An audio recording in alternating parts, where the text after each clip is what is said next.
നമസ്കാരം. യുക്രൈൻ യുദ്ധം വീണ്ടും അതീവ രൂക്ഷമായ ഘട്ടത്തിലേക്ക് കടക്കുകയാണെന്ന സൂചനകൾ നൽകി റഷ്യയുടെ പുതിയ ഡ്രോൺ ആക്രമണങ്ങൾ അരങ്ങേറി കഴിഞ്ഞു. കഴിഞ്ഞ ഏതാനും മാസങ്ങളായി യുദ്ധത്തിന്റെ തീവ്രത കുറയുമെന്ന പ്രതീക്ഷകൾ ഉയർന്നിരുന്നുവെങ്കിലും ഇപ്പോൾ നടക്കുന്ന വ്യാപകമായ ആക്രമണങ്ങൾ യുദ്ധം അവസാനിക്കുന്നതിന് പകരം കൂടുതൽ അപകടകരമായ വഴിയിലേക്ക് നീങ്ങുകയാണെന്ന ആശങ്ക ശക്തമാക്കുകയാണ്. റഷ്യ നടത്തിയ പുതിയ ഡ്രോൺ ആക്രമണങ്ങളിൽ നിരവധി പേർ കൊല്ലപ്പെടുകയും നിരവധി പേർക്ക് പരിക്കേൽക്കുകയും ചെയ്തതോടെ യുക്രൈനിലെ സാധാരണ ജനങ്ങളുടെ ജീവിതം വീണ്ടും ഭീതിയിലായി കഴിഞ്ഞു. യുക്രൈനിലെ തന്ത്രപ്രധാന അടിസ്ഥാന സൗകര്യങ്ങൾ ലക്ഷ്യമിട്ട് അതിശക്തമായ ഡ്രോൺ ആക്രമണം റഷ്യ നടത്തിയെന്നാണ് റിപ്പോർട്ടുകൾ. സംഭവത്തിൽ 6ഓളം പേർ കൊല്ലപ്പെട്ടതായും കുട്ടികളടക്കം നിരവധി പേർക്ക് പരിക്കേറ്റതായും യുക്രൈൻ പ്രസിഡന്റ് വ്ളാഡിമിർ സെലൻസ്കി തന്നെ സ്ഥിരീകരിച്ചിട്ടുണ്ട്.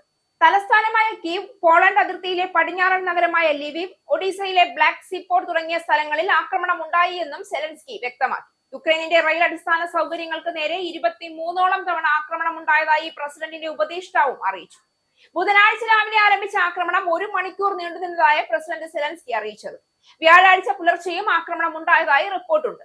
കീവിന് നേരെ ഡ്രോൺ ബാലിസ്റ്റിക് ആക്രമണം ഉണ്ടായി എന്നാണ് റിപ്പോർട്ട്. ഡ്രോണുകളും മിസൈലുകളും ഉപയോഗിച്ച് യുക്രൈൻ സൈന്യം കീവിനെ ലക്ഷ്യമിടുകയാണ് എന്ന് കീവ് മേയർ അറിയിച്ചു.